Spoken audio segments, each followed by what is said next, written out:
Kaya, anong mangyayari kung inom ka ng langis ng oliba gabi-gabi bago matulog?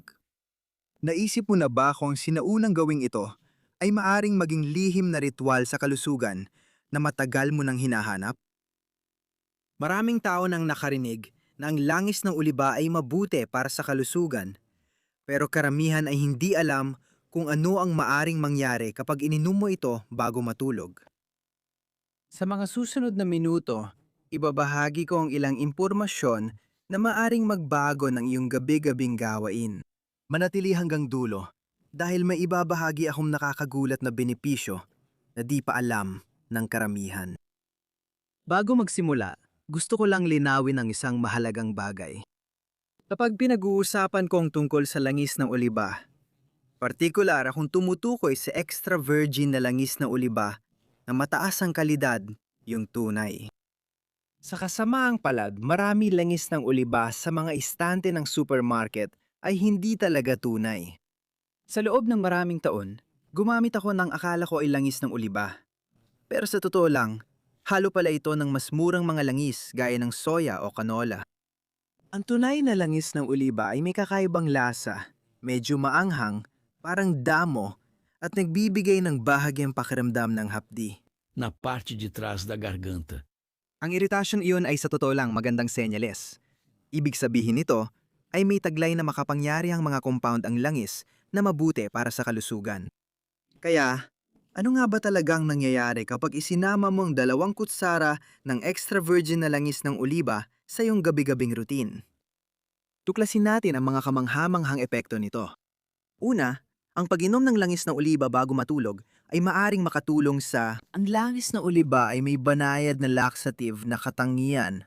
Ibig sabihin, maaari itong makatulong na mapagaan ang constipation. Isang karaniwang problema, lalo na habang tayo ay tumatanda. Ang mga taba sa langis ng oliba ay tumutulong sa iyong dumi na sumipsip ng mas maraming tubig, kaya nagiging mas malambot at mas madaling ilabas. Nakakatulong din ito na balutan ang iyong mga bituka, kaya mas madali at mas maayos ang pagdumi tuwing umaga. Ang natural na solusyong ito ay kadalasang mas banayad kaysa sa mga gamot na nabibili mo sa botika at gumagana habang ikaw ay natutulog. Isa pang kamanghamanghang benepisyo ang nangyayari sa iyong cardiovascular system sa gabi. Ang mga monounsaturated fat sa olive oil ay tumutulong upang pababay ng antas na mapanganib na LDL cholesterol, particularly na ang maliliit at siksik na particle na nagdudulot ng mga problema. Ipinakita ng mga pag-aaral na ang mga taong kumukonsumo ng kahit kalahating kutsara lang ng olive oil bawat araw ay may 15% na mas mababang panganib ng sakit sa puso. At ang pagpapalit ng kahit isang kutsarita ng mantikilya ng olive oil araw-araw ay maaring magpababa ng iyong panganib sa sakit sa puso ng hanggang 5%. Habang natutulog ka, abala ang mga healthy fats na ito sa pagsuporta sa kalusugan ng iyong puso. Alam mo ba na ang olive oil ay makakatulong din sa pag-regulate ng iyong blood sugar levels? Ito ay partikular na mahalaga para sa mga may type 2 na diabetes o yung mga nanganganib na magkaroon nito. Tinutulungan ng olive oil ang iyong katawan na makagawa ng insulin ng mas epektibo na nagreresulta sa mas maayos na kontrol ng blood sugar levels. Ipinapakita ng maraming pag-aaral na ang mga taong may diabetes ay may mas maraming insulin at mas mababang asukal sa dugo pagkatapos kumain ng mga pagkain na may olive oil. Ang pag-inom nito bago matulog ay maaaring makatulong na mapanatiling stable ang blood sugar levels buong gabi. Ngayon, narito ang isang kawili-wiling bagay tungkol sa olive oil at ang iyong utak. Habang tayo'y tumatanda, lalong nagiging mahalaga ang pagprotekta sa ating cognitive function. Ilang mga pag-aaral ang nagpakita ng koneksyon sa pagitan ng pag-inom ng extra virgin olive oil at pagpapabuti ng kalusugan ng utak. Ang olive oil ay may taglay na compound na tinatawag na oleocanthal na may mga neuroprotective na epekto. Tumutulong ito na protektahan ng mga silula ng iyong utak na posibleng napapababa ng panganib ng mga kondisyon tulad ng Alzheimer at dementia. Pinoprotektahan din ito ang bahagi ng otak na substansya nigra na gumagawa ng dopamine, neurotransmitter na bumababa sa Parkinson's disease. Ang pag-inom ng olive oil bago matulog ay nagbibigay sa iyong otak ng mga benepisyong proteksyon buong magdamag. Talakayin natin ang pamamaga, pangunahing sanhi ng malalang sakit. Ang olive oil ay isa sa pinakamakapangyarihang pagkaing panlaban sa pamamaga mula sa kalikasan. Naglalaman ito ng isang compound na gumagana katulad ng ibuprofen sa pagbabawas ng pamamaga at pag-alis ng sakit. Pero wala itong mga posibleng side effect ng mga gamot. Ang benepisyong ito ay lalo na mahalaga para sa mga may arthritis o iba pang kondisyon na may kaugnayan sa pamamaga. Ang pag-inom ng olive oil bago matulog ay nagpapahintulot sa mga anti-inflammatory na epekto nito na gumana habang natutulog ka, na maaring makatulong sa iyo na magising na mas kaunti ang nararamdamang sakit. Narito ang isang benepisyo na maaring hindi mo inaasahan. Mas magandang kalidad ng tulog. Ang mga healthy na taba sa olive oil ay maaaring makatulong na mapanatiling stable ang asukal sa dugo sa gabi, na ibig sabihin ay mas kaunting paggising sa gitna ng gabi. Bukod pa rito, ang olive oil ay may mga compound na maaaring makatulong sa paggawa ng serotonin at melatonin, mga hormone na nagre-regulate ng tulog.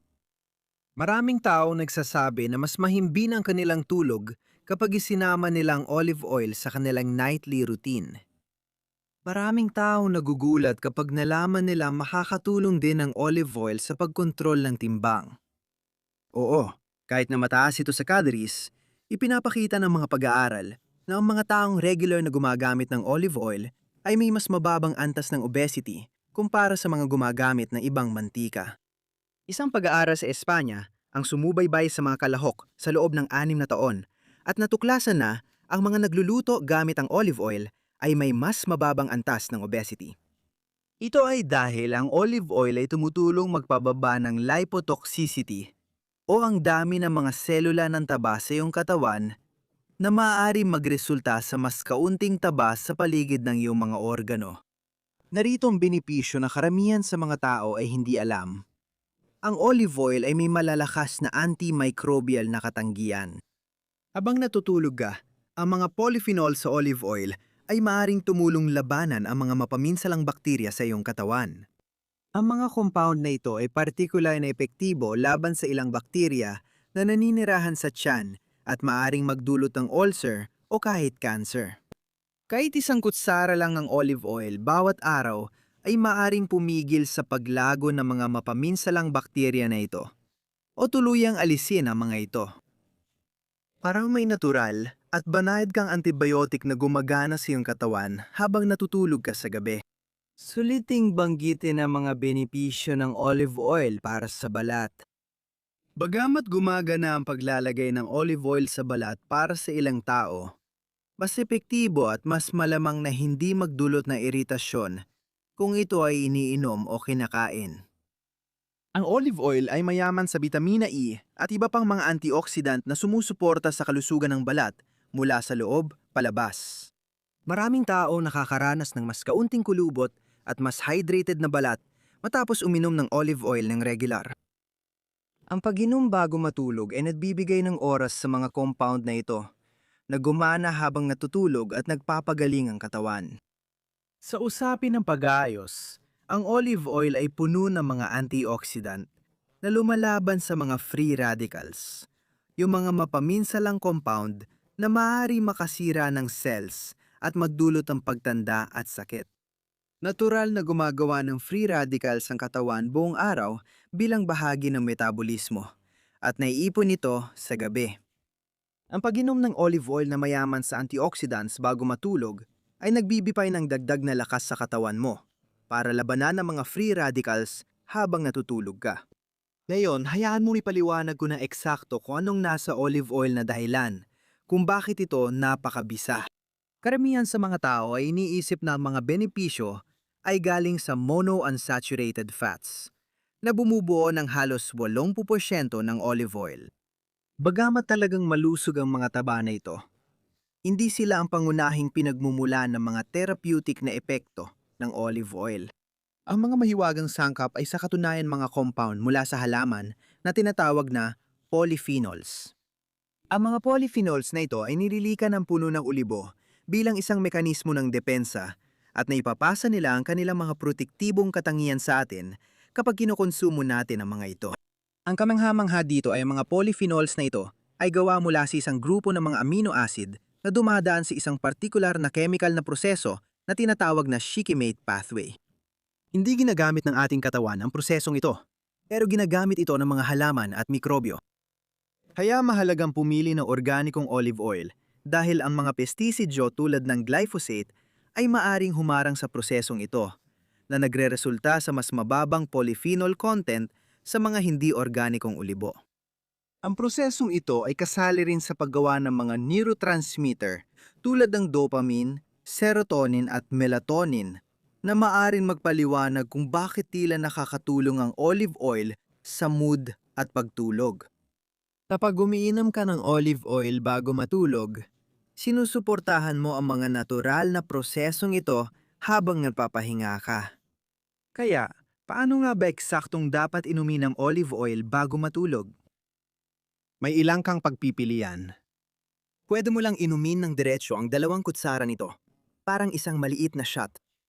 Matapang ang lasa, pero hindi naman ito nakakaasiwa kapag nasanay ka na. O pwede mo ring ihalo sa kaunting katas ng lemon o isang kutsarita ng pulot para mas madaling inumin. May mga tao na mas gustong patakan ito sa munting merienda sa gabi tulad ng whole wheat na tinapay o ilang nuts. Ang mahalaga ay ang pagiging consistent. Ang regular na pag-inom ay mas mahalaga kaysa sa eksaktong paraan. Bago ako magtapos, gusto ko magdagdag ng isang mahalagang paalala. Bagamat ang mga benepisyo ng langis na uliba ay mahusay na naidokumento, laging mainam na kumonsulta muna sa iyong doktor bago magsimula ng anumang bagong health routine, lalo na kung umiinom ka ng gamot. Minsan, ang langis na uliba ay maaring magkaroon ng interaksyon sa ilang mga gamot at sa ilang pagkakataon, maaari pa nitong palakasin ang epekto ng mga ito.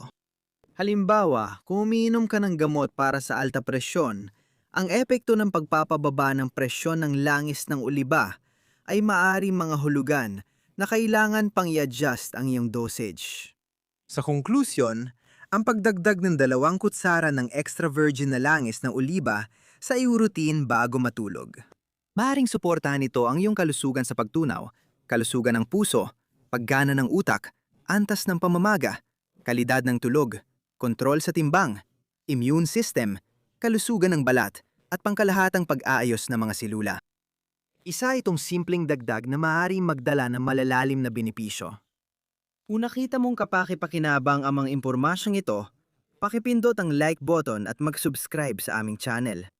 Nagbabahagi kami ng mga health tips na tulad nito ng regular at ikatutuwa naming mapasama ka sa aming komunidad. Naintriga rin ako. Nasubukan mo na bang uminom ng olive oil bago matulog? Ibahagi ang karanasan mo sa mga komento sa ibaba. Salamat sa panunod at heto para sa iyong kalusugan.